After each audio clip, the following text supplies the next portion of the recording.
Oops, there goes another car in the ditch. Hello and welcome to episode 72 of Throwing Your Parents Under the Bus. Let's say hello to veteran crash investigator and driver safety expert Mike Pehl. How you doing, Mike? I'm doing awesome. All right. And of course, our enrichment seeker, Natasha Johnson, who has found the perfect observation to help us introduce today's topic, especially with all of the blizzards and bad driving conditions in the Midwest these past few weeks. Take it away, Miss Natasha. Thank you. So we have Caden from Albert Lee. Caden says, my mom learned to drive with my grandmother and her behind the wheel instructor. The scariest thing that happened to her was her first winter. She wasn't going too fast. Yeah, she wasn't. There was a curve and she slid into a mailbox. And in that same winter, she had also slid into 2 snowbanks.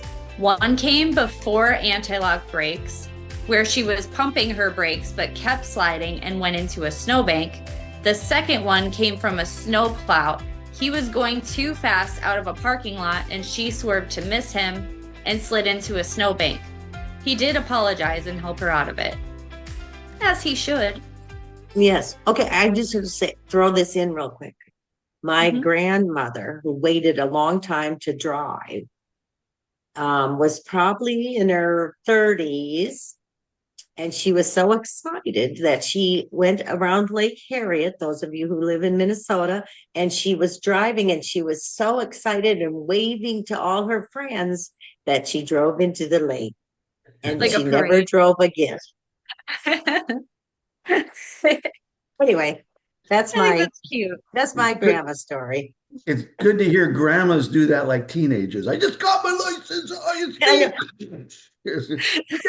Look at me. I know. Yes, exactly.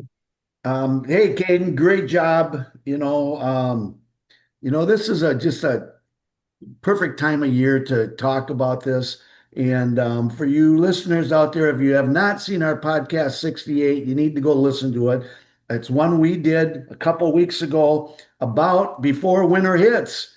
Just start practicing this because you're not going to be sliding into the ditch and the snowbanks and the snow plows. Okay? So let's just break these down one at a time. First thing, tires. All right? I don't care if you pump your brakes. Well, if you have bad tires, you're going to need the snow plow to stop you. How's that? Okay, that's the only way you're stopping snowbanks, snow plows. I just can't tell you enough. A good grabbing tire. We also talked about that. Forget your gas mileage. If you're driving in I just hate the gas mileage stuff. So we're not even going there. They say winter tires use up more gas mileage in the summer. Well, then get 2 sets of tires. But the cost of the new set of tires is going to make that gas mileage go way down because of what it costs you. So just pay the 2 cents extra a gallon and you won't notice it. Okay. Anyway, so pumping your brakes is an old thing that we did back when we didn't have anti-lock brakes. And for you listeners out there that says, oh my gosh, we don't have anti-lock or pump, we don't need to pump brakes anymore. Naughty, because we still have those cars on the road. All right. We have, they didn't go, all manufacturers didn't go to anti-lock brakes until in the years 2010, 2012. So we still have a lot of, 08s, 2002s. They're on the roads and they might not have anti-lock brakes. So we just say this. If you're on ice and you have that car with the anti-lock brakes and great tires, sucks to be you when that pumper breaker is around you and they lose control. Okay. Hopefully you're in front of them because if they lose control behind you, you'll already be gone. But if they're in front of you, then you're in trouble because they're going to start spinning all over the place. And remember, you're better off taking the ditch than hitting another vehicle. Sorry. All right. Or killing somebody or hurting somebody. So pumping the brakes is a great thing to do, but it does no good if your speed is above where you should be in the ice. Okay? If you're going 40 miles an hour and it's icy, slushy, and you go into that skid, you can't stop the car.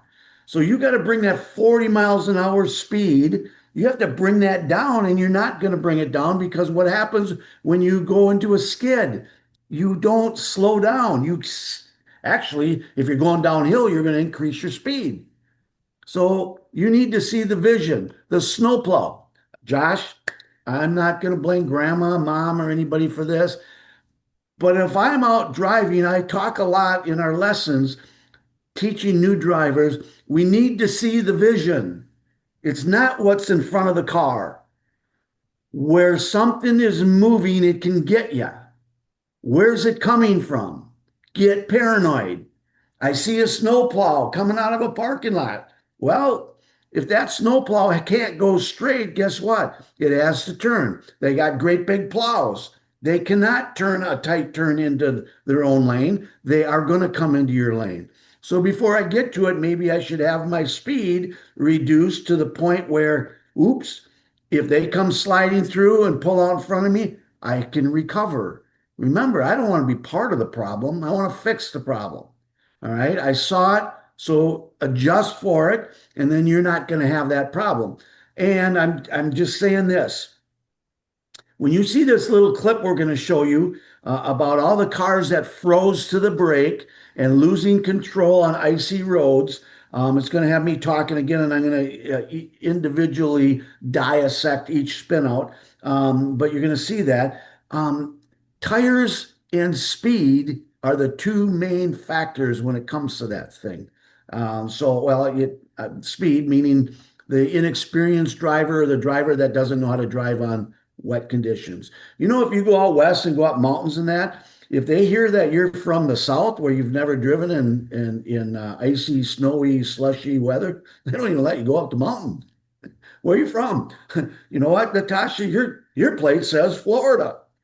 Well, all you'd have to say is, hey, but originally I'm from Minnesota. So they would say, oh, yeah. True. So I'm an expert. Yeah. You get it. You get it. Yeah. So anyway, but it's like I say, guys, if you look at the patterns of the cold, snowy, a half an inch of snow is no different than 6 inches of snow when it's on the road. It ices up, cars are hot underneath. It melts snow. It refreezes when there's no cars going over it. And all of a sudden you just get into problems. So we always have that goofy person, man or lady, that wants to go too fast and it endangers everybody. So let them go, let them get way up the road. And 10 minutes later, you usually see them in the ditch, snow up to their knees. They're wet, they're cold, and they're sitting there back going, oh, I wish I would have slowed down. I should have saw it, But anyway, listen, slow down. That's right. All right. Well, let's take a look at this video. It's a few minutes long, and then we'll come back and you can put the icing on the cake, as they say. That was Pun good. intended. Whoa. Woo! Watch how this car just totally loses it. They should be looking where they want to go. They came in too fast. So right away, they get comfortable with their driving situation. You can see the red car was already in the ditch. And there they go. And now we got a $200 toll or more, plus they'll sit there for 3 hours or more. So you know what, slowing down a little bit, knowing your car, respecting the conditions, that's what you want to do. So we have another one here. Okay, now watch this, go ahead and pause it right there. All right, so the red semi there, the one that's, the car that's next to it, is going to be distracted or something. Listen, people, there is no comfort, there is no safety in numbers when it comes to vehicles. I don't care if it's dry roads, wet roads, icy roads. All these people in this group going this fast is a disaster waiting to happen. I would rather be the cars at the back.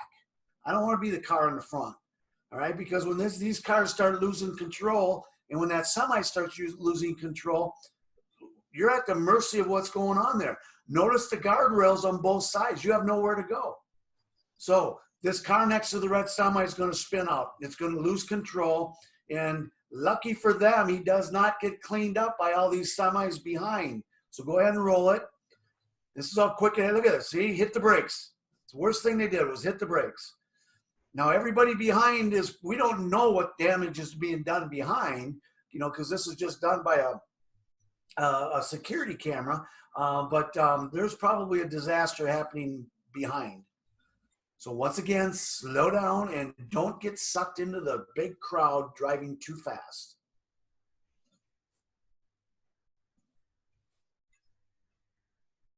Okay, and here we go. This guy is so lucky he doesn't get into a head-on collision. Notice the roads.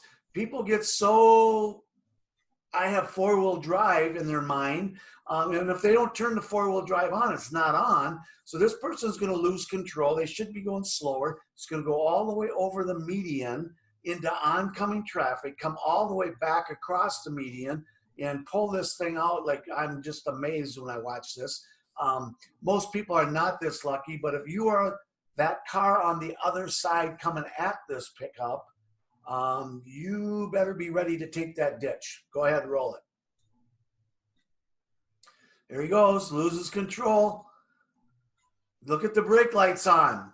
See, right off the bat, there goes the brakes. Up over, would have been a head-on collision if your car would have been there at that point. And coming right back up on the road, like nothing happened. Amazing. That is lucky. So there you go, guys. I'm telling you, it's there. It's going to happen from now until, who knows, May? I think I'm going to just stay home. Yeah. It's a good idea. Good idea. Because you know what? Every day we get on the road, we're at the mercy of everybody else. But are you ready when disaster strikes around you? Do you have your car ready to maneuver through everybody else's mistakes? Get in that right lane, have your exit picked.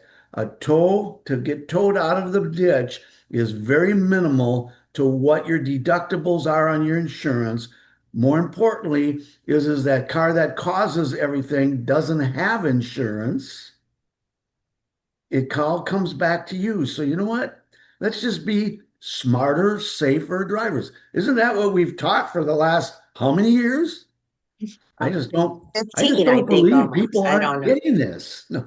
Anyway, and then another shout out to Caden and then Josh also had that observation too. So both of you guys, great job. And you know what? Thanks for being good students of the classroom that brings it out onto the road. That's awesome. I love it. It is great. It is great. And of course, we want to thank the students, and we also thank all of you for tuning in. We really appreciate you. And be sure to share this podcast with your friends and family, and check out maybe more episodes or even tips and tricks on our YouTube channel, which is YouTube/Drive Safe, Ride Safe 1, which is the number, not the name. And if you subscribe, it's free, and you will get a podcast emailed to you, making it easier for you to find us and share with other people. And we'd love to hear from you, your ideas, or if you have any questions, so you can send an email to drivesaferidesafe@gmail.com. This wraps up episode 72 of Throwing Your Parents Under the Bus. I'm Jane Ubel, and we need to remember, drive safe, Ride safe. .com. Drive safe. Bye, everyone.